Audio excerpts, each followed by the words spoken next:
Hey, buddy, welcome to another edition of the Wolfpacker Show. I'm Matt Carter, joined by Ethan McDowell as always, and we're going to be deep dive into NC State football. Time to really start talking NC State football.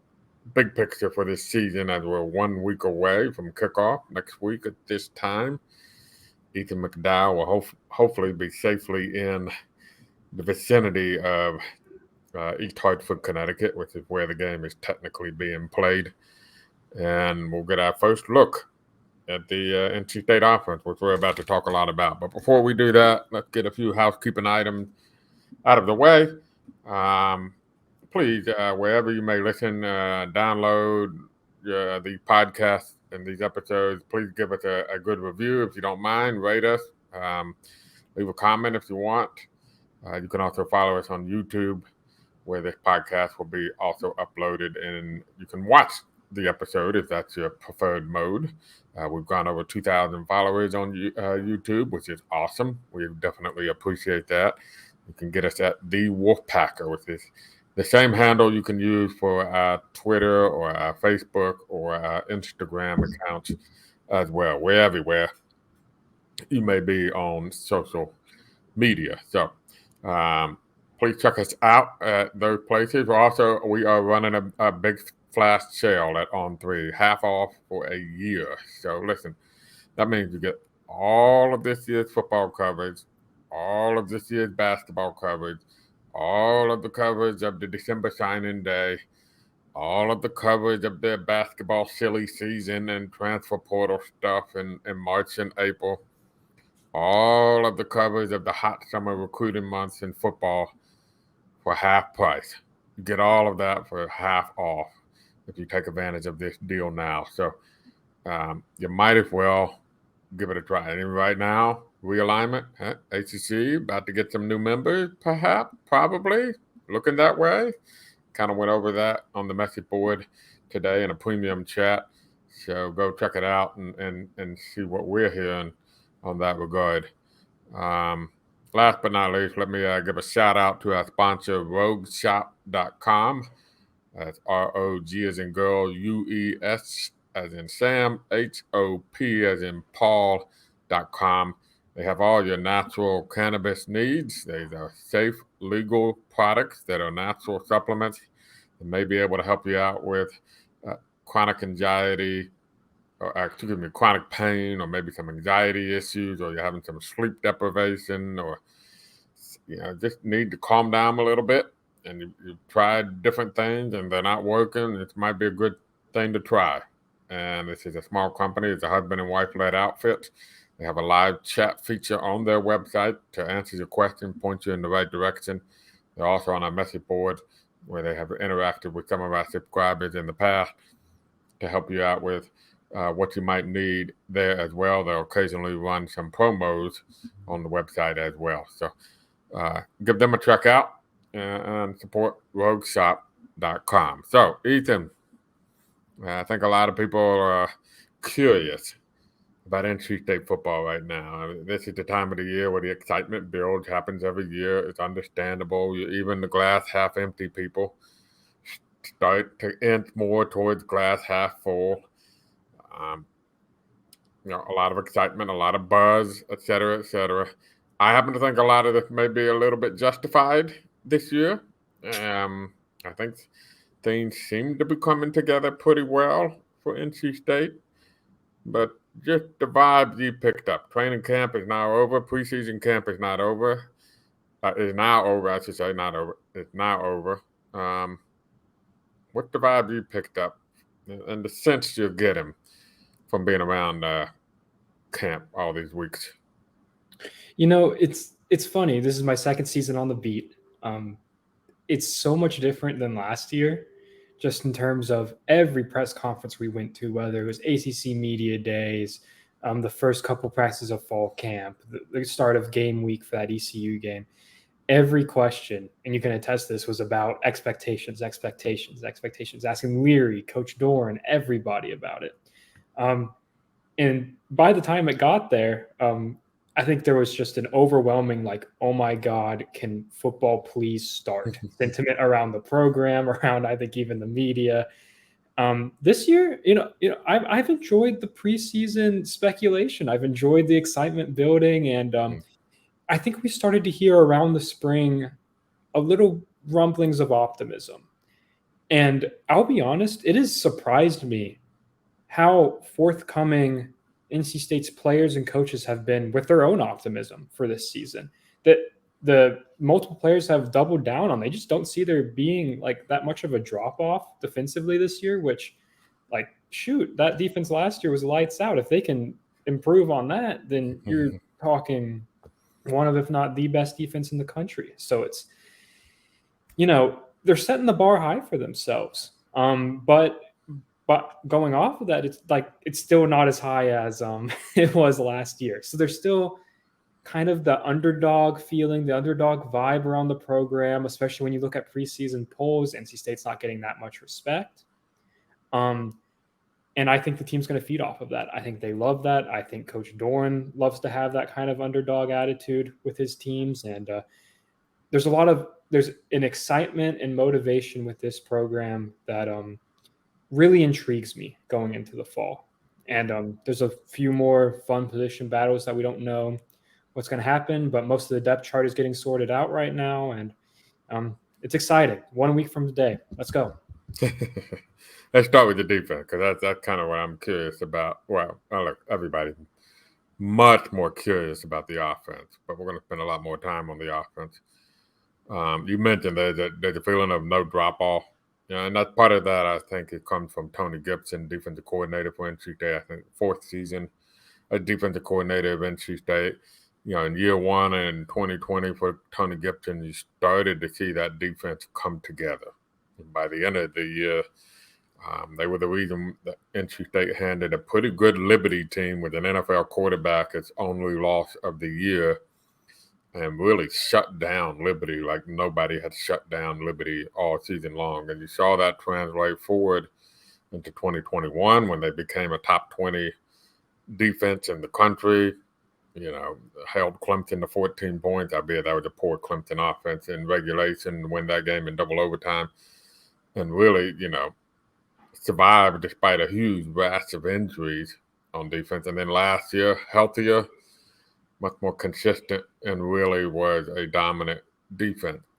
You lost a lot of big players from that defense. It's been well documented. Tanner Engel right now is trying to make the Rams roster. Tyler Baker-Williams is trying to make the Chargers roster. Corey Durden trying to make the Lions roster. Drake Thomas is trying to make the Raiders roster.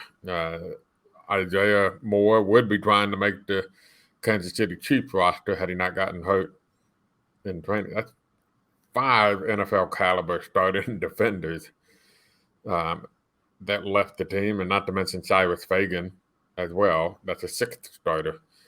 So Tony Gibson's track record is impressive. And you and I both sat there and talked to Tony Gibson where he bluntly said, I don't accept reduced expectations. I don't accept that. We come in every year with an expectation of being great. I'm of the mindset I think this defense can be good, but to not expect a small drop-off would be unrealistic given all those losses. Are you buying the notion that you talked to Peyton Wilson, who said, all due respect to our linebackers last year, we're faster this year. You're hearing Tony Gibson say best defensive line he's had at NC State. We do know they have 2 excellent corners, and we've heard them talk very well about the depth in the secondary. Are you buying that there won't be a drop-off, or are you kind of like me, where still going to be very good, but maybe unrealistic not to expect a little bit of a drop-off? So you mentioned it. The word we keep hearing is speed, speed, and speed, right? Everyone's saying this defense is faster. And, I think that's going to lead to a little more, maybe a few more sacks, maybe a few more forced turnovers. The main thing that I think is going to make this defense maybe a little worse is I think it would be a little foolish to think that this team will be as good of a tackling team as last year. You had Tanner Engel, who, are there many better tackling safeties in the country as far as meeting a guy in the gap and bringing down running backs and plugging holes. And, Isaiah Moore and Drake Thomas, very sound tacklers as well. So you're plugging in more, not even inexperienced guys. These are guys like Jakeem Harris and Devin Boykin who have plenty of experience. But I just think NC State had some of the most talented tacklers in the conference last year. And while everyone might be flying around a little more faster, maybe that leads to a couple more broken tackles, a little more big plays by the opposing defense. But I do think it's interesting that you're looking at, you can expect, I think, at least a push from cornerbacks with Aiden White and Shaheem Battle. They're going to be great. I think they both have a shot to be all ACC caliber cornerbacks. It's really just how the depth chart fills in behind them. That'll decide the floor of that group. While and then safeties, Boykin and Harris, we've seen them play a lot of football. Boykin had one of the most impressive plays of last year when he intercepted that pass against Florida State that he broke down afterwards, where he read the defense perfectly. He called back earlier in the game. So I'm a huge fan of his. I think he's going to do great. Robert Kennedy is just kind of a bit of an unknown for us over at nickel. And then so is the rest of the depth chart behind him with Cecil Powell and I can't remember the third name at nickel right now. I think it's Darius Edmondson. It is, yes. So with those three, that's a little bit of a mystery position after being very comfortable there for years with Tyler Baker-Williams. He was one of the best nickels in the nation. So then you look at the defensive line, and it's worth getting excited about. You have Davin Vann, who I don't think his teammates could praise him more. They love Davin, and he just got named team captain. He obviously has their respect. And then you have guys like Savion Jackson and CJ Clark, who have produced at a high level for years. So it's going to be exciting to see them. And then the linebackers, Peyton Wilson is going to be one of the best linebackers in the conference. Devon Betty, I really liked what we saw out of him at the end of the UNC game. I thought he made it a pretty minimal drop-off from Isaiah Moore when he had to leave the game for a few snaps. And then Jalen Scott has stood out during fall camp, and apparently he's had a really good camp. So that's good to see. And then you have Caden Fordham to round out that group. So yeah, just threw a lot of names out there, but overall pretty optimistic, pretty bullish. I'm definitely not expecting a drastic step forward because, there's not hard to be better than. You're pretty close to the ceiling as far as last year's defense goes. So, yeah. What about you? What are you thinking? Where do you see this defense kind of projecting, maybe compared to the other ACC teams? Good question. Full disclosure, I probably hadn't studied the rest of the ACC enough to kind of get an understanding. I will say this. I think we probably can't make enough of the fact that it is a veteran duo at corner that is all ACC caliber on both sides, and on one side in particular with Aiden White, high NFL draft pick potential. I really don't think it's out of the question. With a great year, he could be an All-American candidate. Absolutely. So most colleges would love to have a one Shaheem Battle. NC State has one Shaheem Battle and one Aiden White. And that, if healthy, could be a lockdown duo corner. Then that allows you to do so much defensively, right? When you have two guys you trust to defend the outside receivers, it changes what you can do defensively. And I don't think that can be understated enough, which is one of the reasons why I could see this defense, hold and serve with what the last couple of years has done. And you also added the defensive line. Now, I'm curious this is a three-man front, so it's more about gap protection and holding the line with the backup of linebackers and safeties coming in to fill the gaps and apply the pressure and create the disruptions. As NC State is a very multiple blitzing defense. So I hear the talk about the defensive line, but I wonder how much fans are going to see that. If that makes sense. It's a yes. I think Davin Van's going to be great from everything that everybody has talked about. But maybe the fans don't appreciate what that means. That where the defensive coaches know what that means because that means Jalen Scott and Peyton Wilson coming off at the weak and strong side linebacker positions are getting in a place where they can make plays. Um, and if you can get individually created disruption from the defensive line, that's great. That cherry on the Yeah. top. And it's probably worth stressing for Wolfpack fans that after hearing Gibson's declaration yesterday that this might be the best defensive line he's ever coached, it's important to not get hung up on if we're through the UVA game and the stats aren't like popping off the board for Davin Van or something. His all ACC like standout performance might be more reflected in the fact that Devon Betty has 3 sacks at that right. point, right? Yeah. So it's important to keep that in mind that a lot of the defensive line's job, like you mentioned, is to set up the playmaking chances for the linebackers in secondary. We're going to go into some categories and make some predictions here in a second. But one last question on the defense: what's your concern? I'd say right now it's probably linebacker depth. Yeah. I think we know 4 names that the staff feels pretty good about right now. Like we mentioned all of them: Caden, Devon, Jalen, and Peyton.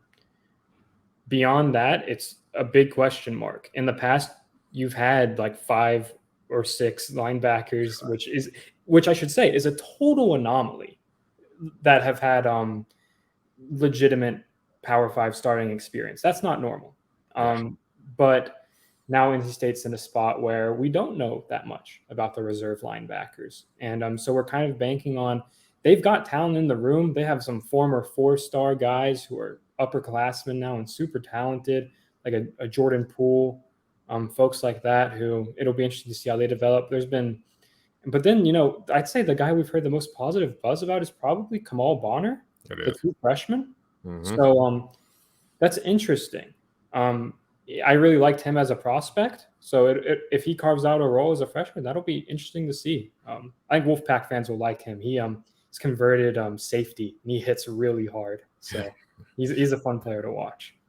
I agree with your linebacker depth, and the reason that concern becomes even enhanced is that's probably one of the more common injury plays on the defense, just because of the nature of the physicality of the position. When you're talking about a Peyton Wilson who, if you're an NC State fan, you're knocking on wood, but he has had multiple seasons lost to injuries in his career. So, the good news is that you heard a lot of positive about Jalen Scott, and I do want to mention that just because, I kind of wanted going into out of spring where they kind of, Jalen Scott's reliable, he can hold down the position. But man, Caden Fordham, the potential playmaker, you kind of wondered if there was like almost a feeling of can Caden Fordham rise up and take that position. But now you almost get a feeling like, what, it sounds almost like Jalen Scott's been a playmaker, and people have been raving about him, and it's no longer Jalen Scott's a reliable, steady veteran who knows what he's doing. It has been trained about to come by the office here, so apologies for the whistling and the horns. It almost sounds like, no, Jalen Scott's making plays. It's not the reliable, steady Jalen Scott. It's the disruptive Jalen Scott. And that may make a big difference, I think, for the defense and the depth of the defense as well. But I agree with you. That's probably my one concern. We know NC State's been snake bit with injuries the last couple of years. They've been able to survive that because they've been so deep the last couple of years. Are they going to be deep enough to survive that again, or do they need a little more better luck, which is long overdue, by the way, when it comes to the injury front on defense? Let's real quick go over some predictions here. Who will lead NC State in sacks? Oh, Peyton Wilson. Right. I think he could have a huge year. I'm going to go. even though I just went through a spiel about don't pay attention to defensive line stats and yada yada yada. I'm still gonna go with Davin Van. I could see him having like a Daniel Joseph type year where he has 6.5, 7 sacks. I could see where the sacks are maybe a little bit more evenly distributed across the defense this year. So I'm going to go with Davin Van. Tackles. Who will lead NC State in tackles? I think I'm going Peyton Wilson again. I'm going to agree with you on that one. I'll take Peyton Wilson there too. Don't be surprised at Devon Betty as well. Yeah, he's been very productive when he does play. And Wilson, I mean, last year, I'd say he probably had the quietest season out of the 3 superstar linebackers that NC State had, but he still finished with over 80 tackles. Yeah.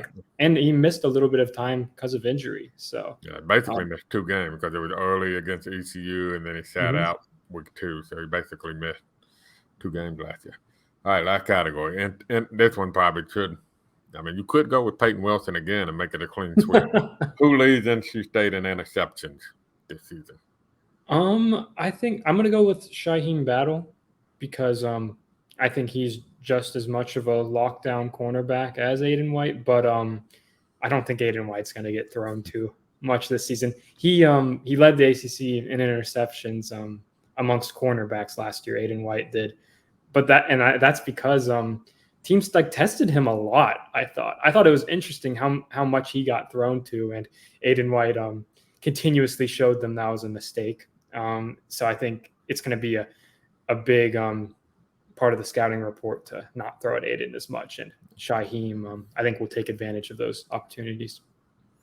I'm actually going to go Peyton Wilson since you didn't go with wow. But here's my reason. I'm not so sure teams are going to go outside a lot. I think you're going to see a lot of trying to funnel it through the interior, through slot receiver, running back side of the backfield, tight ends. I think you're going to try to see teams trying to see if they can get it between the hash marks over the middle with the NC State defense, especially with certain to be some blitzing going on.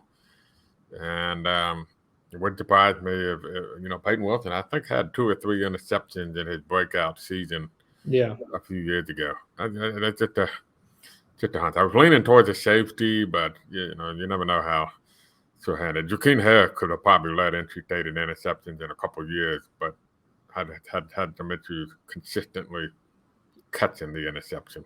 He had 2 last year though in his reserve role, didn't he? Yeah. But, and then I wonder if Robert Kennedy could be a sneaky pick there for the reasons you outlined. Just teams are going to have to find some different ways to try to throw at NC State because they're not, like you said, they're not going to be able to go outside. Yeah, not consistently, likely. I mean, where they would probably go outside is they're probably looking for a little bit of softer coverage, and so you're not going to see necessarily downfield deep shots. It'd be more like one of those where they run a 3 or 4 yard route and a quick throw out to the sideline. All right, who will be the defensive MVP for this season? Shouldn't be any surprise. I think it's going to be Peyton Wilson. I think he'll have an all ACC type of year, and I think Aiden White is going to be even better than last year. I think it's just when you have a true shutdown cornerback, sometimes people don't talk about him as much because they're not getting thrown to. Yeah. But if you ask me who's going to be the highest defender selected in the NFL draft, it's Aiden White by a mile because I think he's going to have a great year. Yeah, I'm going to go Peyton Wilson. Hopefully he stays healthy. It just the stars seem to be aligning for him right now in life. And as Dave Dorn said on his radio show, he's got a lot of things lined up nicely in his life, and he's in a good spot. So I think that'll show this season. Who's going to be the breakout? Now, what I mean by breakout is a guy who has not started full time emerging as a prominent player on the NC State defense. Yeah, I think it's Devon Betty. I mean, I got to start going first because every time you're taking all my guys. Sorry, but there's a reason we're both picking him, right? Like he's when he filled in starting roles and came in due to injury, the drop off wasn't very apparent if there was one. Like and you look at him, he looks like a power five middle linebacker. He looks like someone who's just going to be able to go in there and fill the role that Isaiah Moore did. So we'll see. And yeah, I think he's going to break out, have a ton of tackles, and going to be a new fan favorite. Since you went with him, I'll go with Travali Price, who Okay. got a lot of love, and he's part of the reason why they feel pretty good about the defensive line. He's probably from what it sounds like, from what we're gathering, the top defensive end reserve up front. So, and the way they rotate defensive linemen, that means they're pretty much playing borderline starter snaps. If you're the top number one reserve. So, he was close to having a really big redshirt freshman season. I think he led the team or was up there with among leaders in the defensive line and quarterback pressures last year, which means he's getting really close to getting some more sacks. And he does have pass rush ability that maybe he can individually cause some disruption. Last defensive rookie / newcomer of the year, and I'm going to bend the rules and allow for junior college or major college transfers to be so basically newcomer of the year. I'm going to go first. I'm going to go with Old Dominion. I'm trying to beat you to the punch. Old Dominion transfer Robert Kennedy, just because he's going to probably start, and I don't think any other newcomer will start. So I'll go with him. Yeah, so you picked the only starter, but I'm still going to go with someone who's going to play a good bit. I think I'm going to go with Rente Hinton, the junior college transfer cornerback. He's someone that the staff identified pretty late in the cycle, but when they saw him, they offered him, and like a day later, we're flying out to see him, and they offered and got him in the class, and he's huge. He's a 6'3" cornerback, big wingspan, fast, and someone that I think there's a little bit of excitement around, and he'll be in that 2 deep at cornerback. And these days in college football, you can never have too many corners. And kind of going off of that, I do want to mention Brandon Cisse. He's someone who he's a true freshman, and I would not be surprised if he's in the 2 deep. I think he put together a really good spring, summer, and fall camp after enrolling early. And it's hard to crack this defense as a true freshman, but I think Brandon has showed enough where he's going to get some time this year. All right, let's before we move over to the offensive side of the ball, let's take some time out to recognize another one of our sponsors. They've been really, really good to the website, and I think they can be really good for you as well. And if you're getting the itch, for instance, to go to Connecticut, to go to that game, or watch any other NC State football games, I highly recommend that you download the Game Time app. Now, what Game Time is an easy, stress-free way to secure your tickets for any event. It doesn't have to be a sporting event. I'm using NC State as an example, but it could be a concert. If you're big, I know the Eagles are doing their last tour ever, supposedly, for the 15th time. But if this one really is indeed their last tour, you might want to get one of those tickets, for instance. Or I saw where Aerosmith is coming to PNC Arena. I'm showing my age when I mentioned the various musical acts here. But anyway, go to gametime.co. Don't put the M in there. It's gametime.co without the M. So it's not a .com, just .co. And download the app. I have it on my phone. If you're watching on YouTube, you see my phone, I just hit the Game Time app, and it's pulling up right now. And these are the NC State tickets. And you can see for the Notre Dame game what's the best deal and what's the lowest price. Now, NC State has sold over 35,000 season tickets. So tickets are sparse this year. But this right here will tell you what the cheapest and best deal right now for a ticket on the market for the Notre Dame game. And the best thing is, if you haven't downloaded the app, use the promo code Wolfpack, all capital letters, and you'll get $20 off your first purchase. So how that Notre Dame game is a hot ticket. There's some pretty healthy ticket prices right now. You could even Game Time will guarantee you the cheapest price. Right? So they're guaranteeing you the cheapest price, the lowest price, or they will refund you 110%. But not only are they guaranteeing you the lowest price, if you use that promo code Wolfpack, you get $20 off that lowest price. And so it's an easy, stress-free way to make sure you're getting the best deal and best available tickets all the way up to game time. So snag the tickets without the stress with Game Time. Download the Game Time app, create an account, and use code Wolfpack, all capital letters, for $20 off your first purchase. Terms apply. Again, create an account and redeem code Wolfpack for $20 off. Download Game Time today. Last minute tickets, lowest price guaranteed. So, with that said, back at it here. Let's talk about the offense. But we'll get into individuals and predictions and all that here in a second. But you have any idea what to expect from the offense next Thursday at Connecticut? I think there's a lot of excitement in the unknown right now. I don't think anyone knows what to expect. I know in today's insider chat, you got asked about like how plays are going to be split running and passing. We have no idea. It makes no use to go back and look at Robert and I's old systems because it changes every year. He tailors it to the players he has. That makes me excited. There's a lot of good talent on the offense, and I think it just needs to be structured around their strengths. So I think there will probably be a lot of, quick passes, I think people will be surprised how much Brennan Armstrong runs in this offense.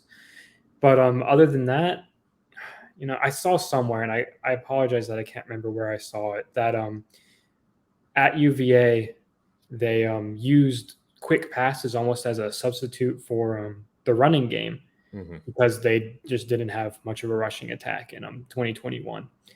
And that worked well for them. And I think NC State's running back room is way better than UVA's that year. But that could be something you see if a team starts to stack the box. You start seeing quick screens to a Terrell Timmons or a Keon Lassane to get 4 or 5 yards on first down. Not necessarily plays designed to get 40 yards, but the equivalent of a halfback dive up the middle.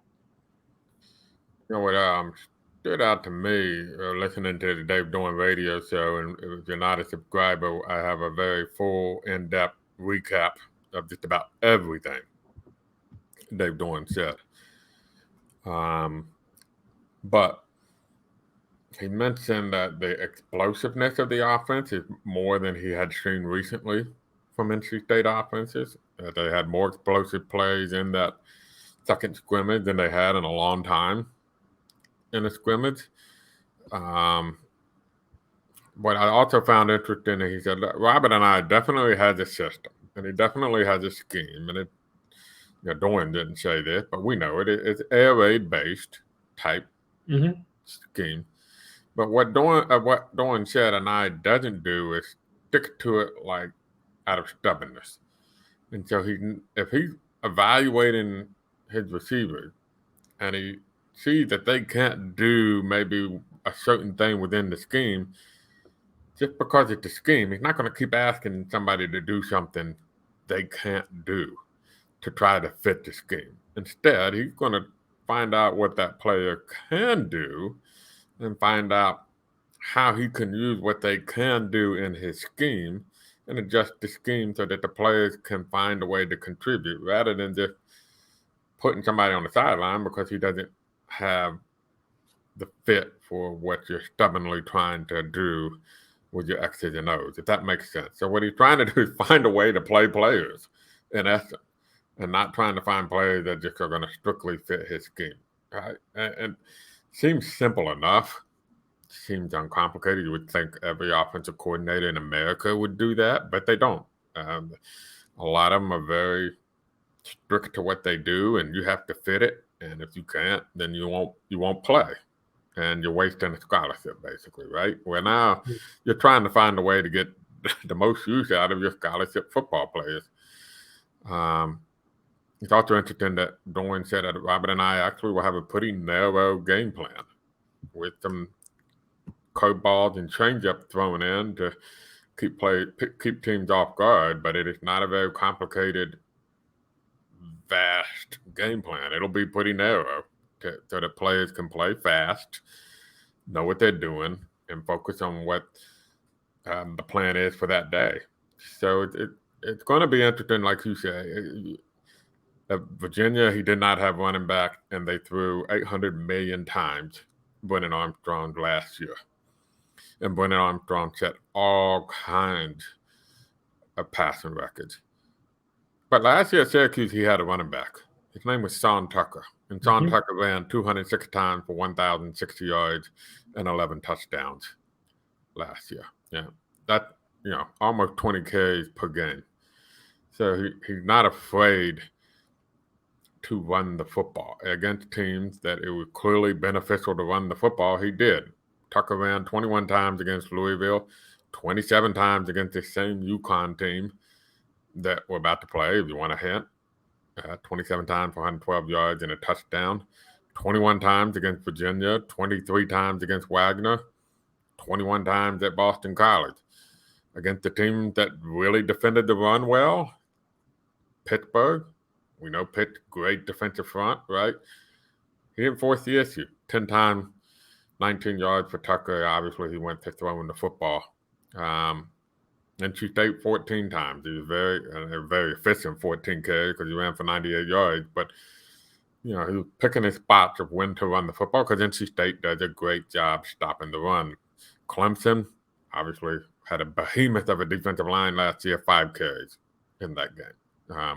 And again, very efficient. He picked his spot, ran for 54 yards, had a 23-yard run. So that gives you an example of he's not going to force something in the game plan. He's going to take advantage of what opportunity is there. And that's my long-winded way of saying we don't know what to expect week to week, but that's going to be fun. All right, that's going to be fun, particularly early in the year. You'll have a better idea, obviously, of the basics from a week-to-week standpoint. But early in the year, I have no idea. I don't know who's going to be the playmakers. I don't know what the offense is going to look. It's been pretty clear there's a plan to go fast and play with tempo. So we'll be interested to see how that works and how that works with the complementary style of football that Dave Dorn likes with keeping the defense fresh. But I agree with you. The excitement of the unknown.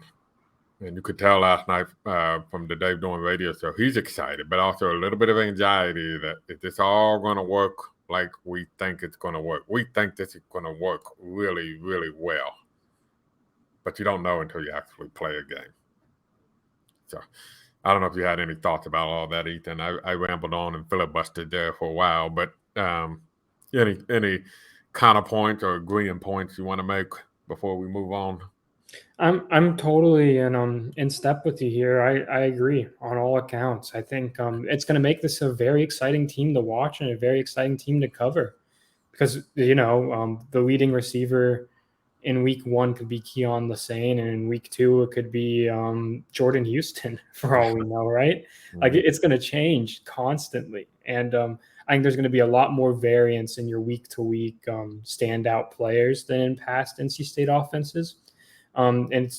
Which is going to keep, defenses guessing, and it's going to keep, the team happy. Everybody eats in this offense, right? Everyone gets a chance to make plays.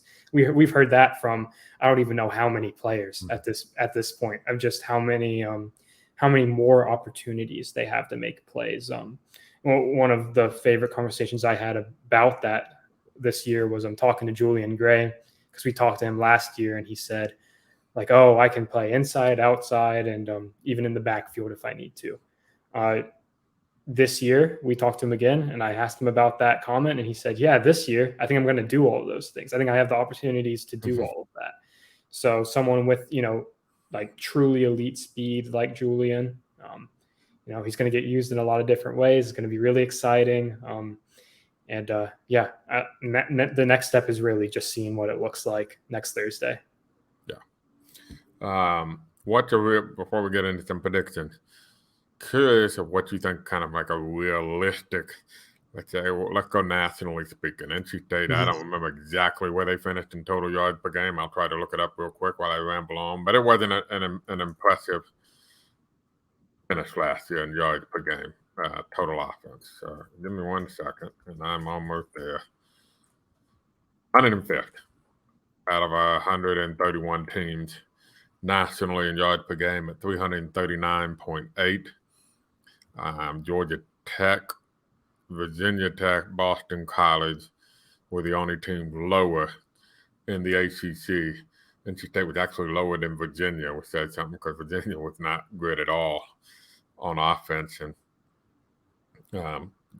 honestly, that stat, it's actually, you got to remember, they played a FCS game, NC State did, during the season in which they gained 538 yards against Charleston Southern. So against FBS team, that total yards per game actually dropped to 323.3 yards per game. So that dropped, taking out almost over 15 yards off the season total if you remove the one Charleston Southern game. That's my way of setting up the question: what realistic jump could NC State? Because I want to cost. We're all excited about what we're going to see, the unknown factor, the creativity that's been lacking for years out of the NC State offense. But what realistic jump can we expect? I don't want people to think all the time we're advertising that this is going to be a top 20, 25 offense when they were almost a bottom 25 offense a year ago. So what do you think is realistic? Yeah, I think what I'm expecting is just kind of getting back to the middle of the pack in the ACC, jumping past a couple teams, and I think NC State has more pieces than Syracuse did last year as a whole. I think so. You look at that offense from last year, then maybe give them a bump. I think, like you said, it's not like suddenly NC State's gonna have the number 1 defense and the number 3 offense in the ACC. That's not gonna happen. And also you have to keep in mind part of that game plan from last year, and part of the reason why that yards was so low is because they kept things a little more contained because they had such a good defense and they didn't want to keep them on the field all the time. So we'll see how much of that happens this season. I think part of the reason of hiring Coach Anaya is that they weren't going to be doing that as much. So we'll see. I think there will be improvement. It'll be a lot more fun to watch. Maybe a little more, a few less drives ending in field goals. Some more, red zone opportunities that turn into touchdowns. I think that's really honestly what held NC State back in a big way. There were games where Chris Dunn was single-handedly carrying the team and scoring with like 4 field goals. Yeah. So we'll see. I'm optimistic. I think there will be a pretty decent jump. I like the guys they brought in. And what do you say? Where are they going to end up? I look at Syracuse. You brought up a good point. Syracuse went from 94th the year before Robert and I was there, and they did jump to 76th. They just barely missed being top 75. So that's a nice jump of 18 spots for Syracuse. I think a lot of that was kind of early in the season for Syracuse when teams weren't sure what to expect from Robert and I, and they really caught teams like Louisville and Purdue. I remember those 2 games early in the year where they just kind of really rolled over those teams. Well, they didn't roll over Purdue. They rolled over Louisville and then won a kind of a classic shootout against Purdue when Purdue shot itself in the foot late in that game. And then their offense did kind of falter now towards the end of the season. Now, I don't think, all due respect to Garrett Schrader at Syracuse, I don't think he's the quarterback potential that Brennan Armstrong is. And I think some of that was teams sort of figuring out, okay, let's go back to having Garrett Schrader beat us. And let's focus on Arondé Gatson, this receiver we'd never heard about until this season. And then he goes from unknown to all ACC in 1 year. And let's just focus on him and Sean Tucker. They're 2 big weapons.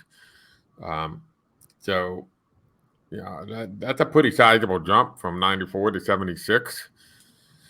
I think there's a potential for a little bit more jump with NC State. So I'm thinking if you can go from 105 to top 75, that might be a realistic, scenario where things are going well. Yeah, if they can climb 30 spots or more in total yardage, shoot, that'd be great. That's probably, if that happens, then NC State's not losing many games this season.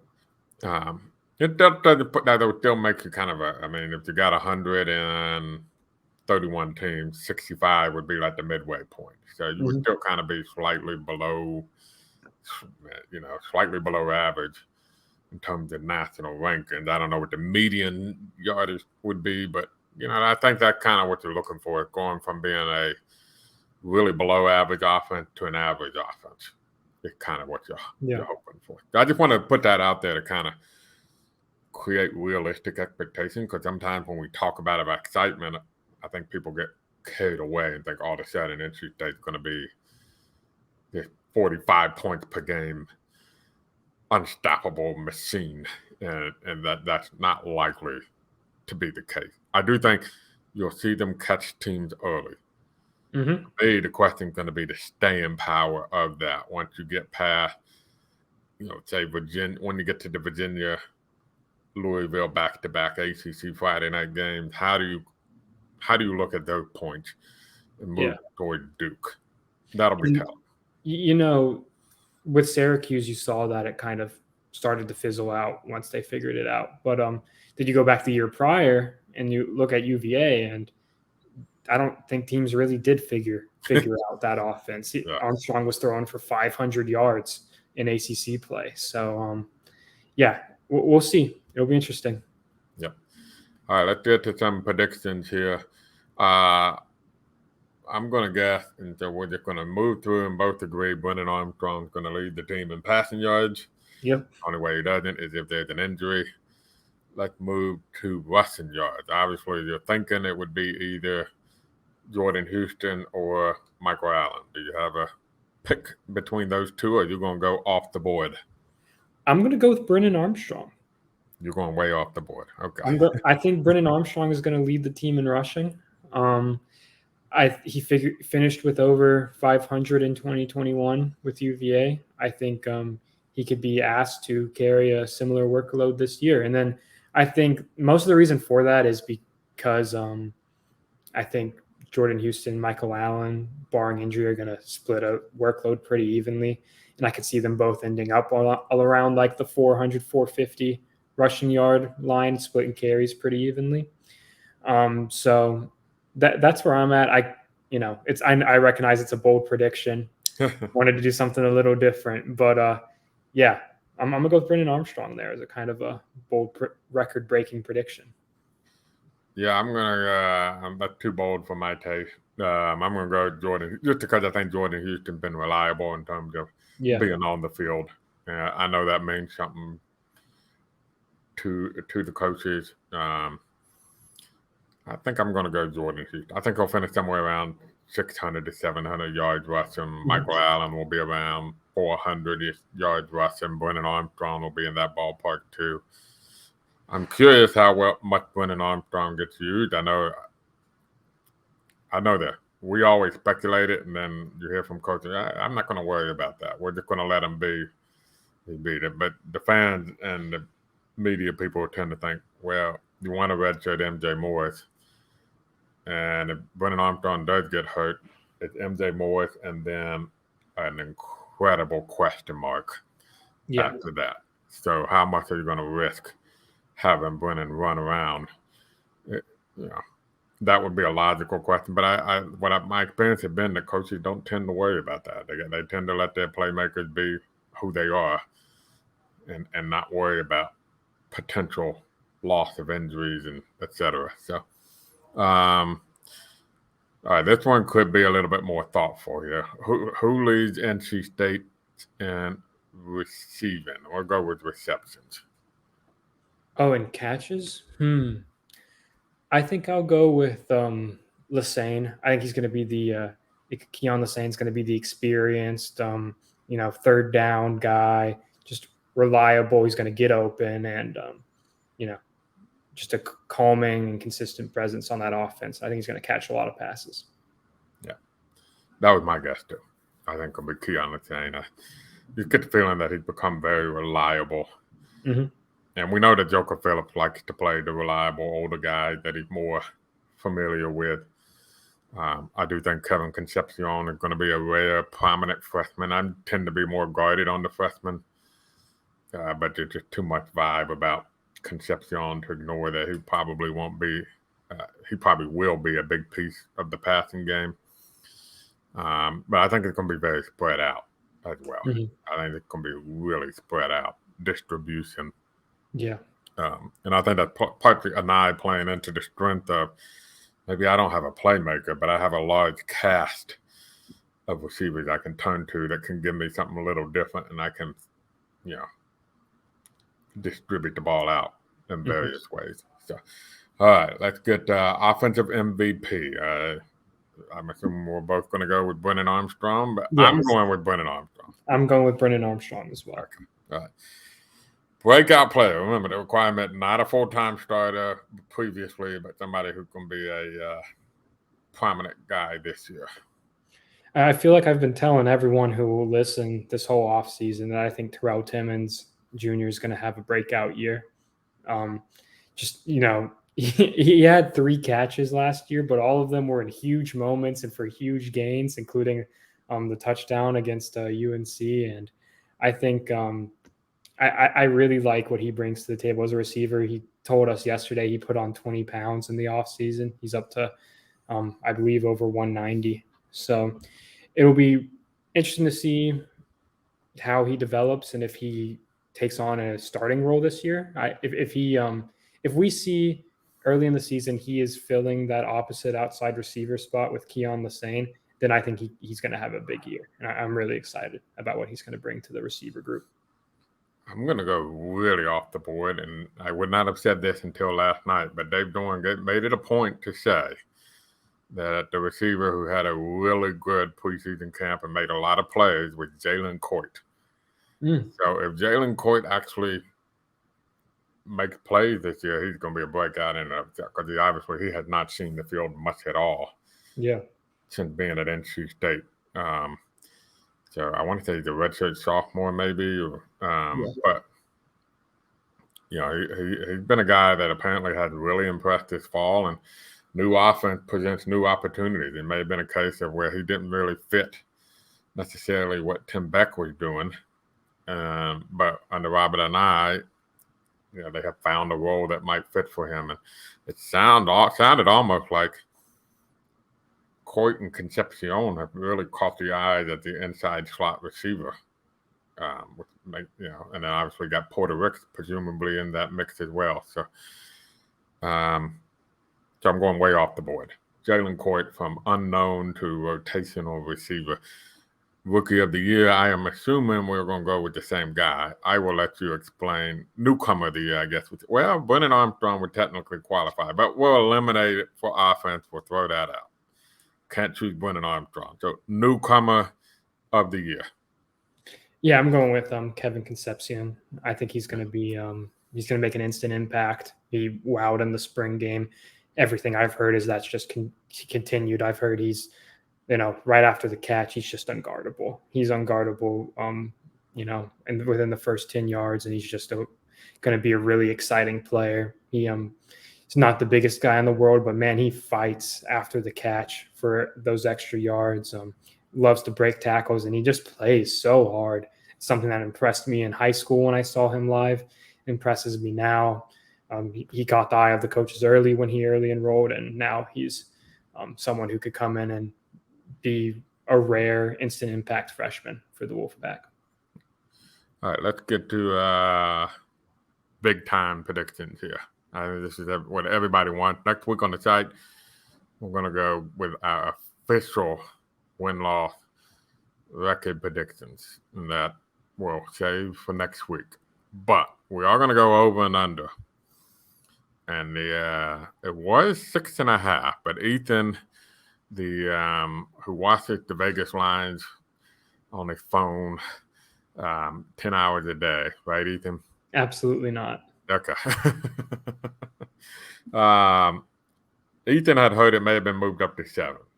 So, which seemed to make a ton more sense. I thought 6.5 was insane. Like I'm not a gambler, and I would put money on that. I didn't see the logic, and and all the analytics who come out there, Bill Connolly, S&P Plus, all of them scream NC State 7, 8, 9 wins in that range.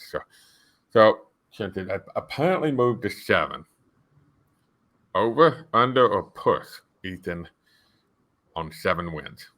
I'm pretty comfortable still going over there. I think it's a talented team and the schedule sets up well, which I'm assuming we'll dive into more next week. But just having the home games that they do, on pretty much all of their best teams they play are at home, and I think that'll work out well. And I think I see them ending up in that 8 to 9 win range at the end of the regular season.